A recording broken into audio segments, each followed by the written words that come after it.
It is finally here. Almost 4 years after we first learned of its existence, The Legend of Zelda Tears of the Kingdom is finally in my tiny robot hands.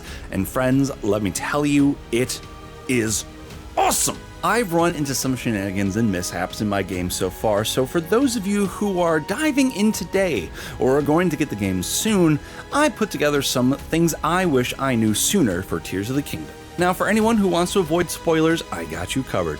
I'm only going to cover the first opening hours, and we'll be avoiding anything story related whenever possible. With all that out of the way, let's get started. Do you remember those apples that were just out of reach in Breath of the Wild? I couldn't tell you how many times I stopped everything I was doing so I could climb a tree high enough to grab an apple. Sure, you could chop the tree down or hit it, but who wants to waste precious weapon durability? Not me, because I am a certified weapon hoarder. Well, there's no need to worry about that anymore, and my precious weapons are safe. With Ultra Hand, you can grab and move anything, including apples off of a tree. It saves a lot of time and it'll help you get more practice with Ultra Hand, which you'll need because you're going to be using Ultra Hand a lot. Another friendly tip for Ultra Hand: if you need to move a bunch of things from one place to another, you can attach them all together and move them at the same time. This is definitely something I figured out on my own and not the result of making a really big mistake. Trust me. Once you get Ultra Hand, you're probably going to want to mess around and explore using this awesome new power. I wouldn't blame you. I definitely made some crazy contraptions myself after I got Ultra Hand, and I'd love to show them off sometime. However, I would highly recommend you make tracks and start clearing those early shrines as quickly as possible. You're going to see so much anyway before you get off the Great Sky Island, and the powers you get before you make that leap are equally as awesome. The other powers will also help you explore better, so get them as quickly as you can. You can always come back if you feel like you missed out on something. The most basic thing you'll be doing with Ultra Hand is building bridges with logs you get by chopping down trees. Personally, I am so proud of my Fortnite Valheim lumberjack skills, and I knew they'd come in handy someday. The first time I had to clear a gap, I attached a bunch of logs side to side, thinking that made the most sense and would be the easiest and safest to cross. But then I tried to put that bridge in place and almost lost it because it wasn't long enough to reach the other side, and after that I fumbled the bridge another time and watched it fall into the abyss.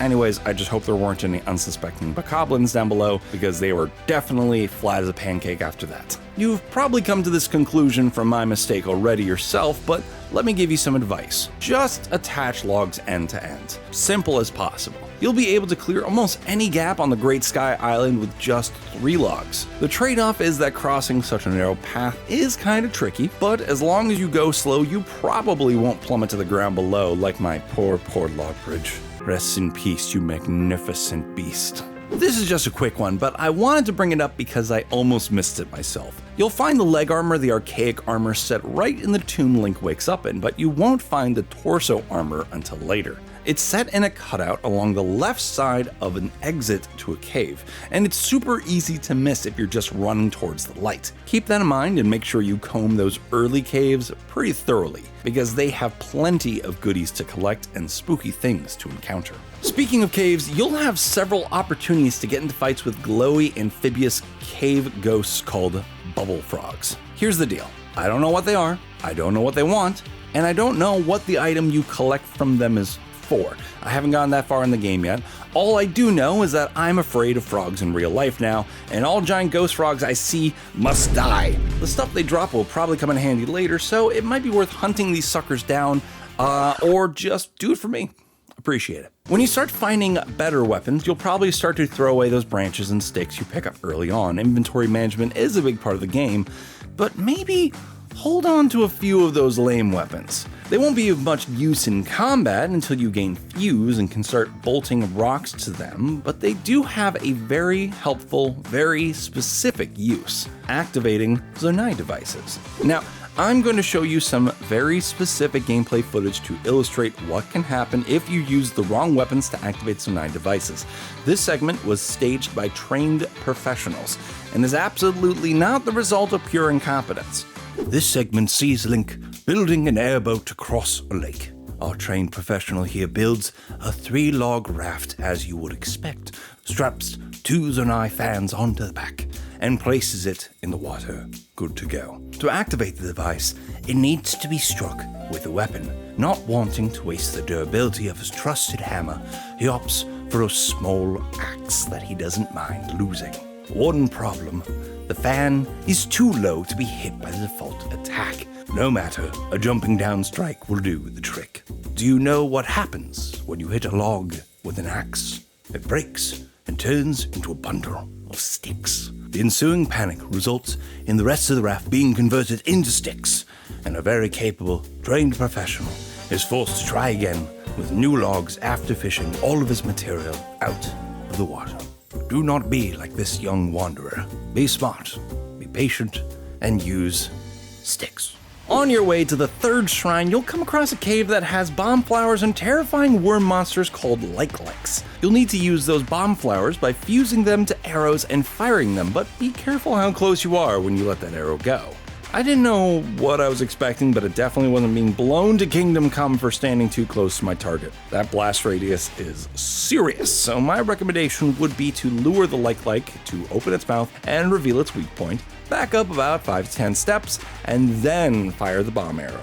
One of the great things about Ultra Hand is that it can be used to modify your contraptions while you're using them. Take for instance, when our certified trained professional's raft went a little wonky and ran itself straight into a barrier. They were able to detach the fans and move them to another side to move in the direction they needed to go. It worked super well in this case, but it won't be that reliable all the time. Take a look at what happens when you try to attach a fan to a Zonai wing when it's already in flight, which seemed like a smart idea at the time. Bye-bye, fan! Be aware of your surroundings and keep in mind that Tears of the Kingdom's physics are designed to be super realistic.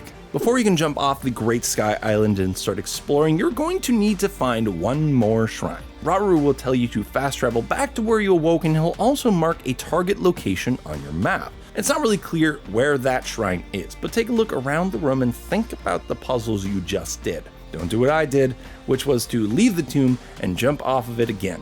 The path to your goal is right under your nose.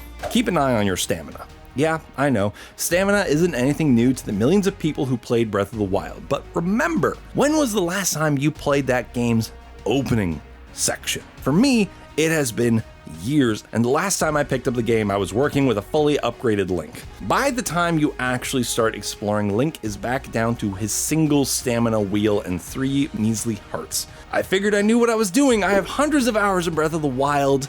I got this. I'm an expert. What could possibly go wrong? And then I drowned in some water 2 feet away from the land because I was sprinting all over the place like a crazy Hyrulean trying to get to the good stuff. It was needless to say, embarrassing, and time wasting. Pay attention to how much stamina you're using, especially if you have to deal with some water. And with that, you should be good to go. Once you're back on the ground, the real game begins, so stay tough, be brave, and save Hyrule once again.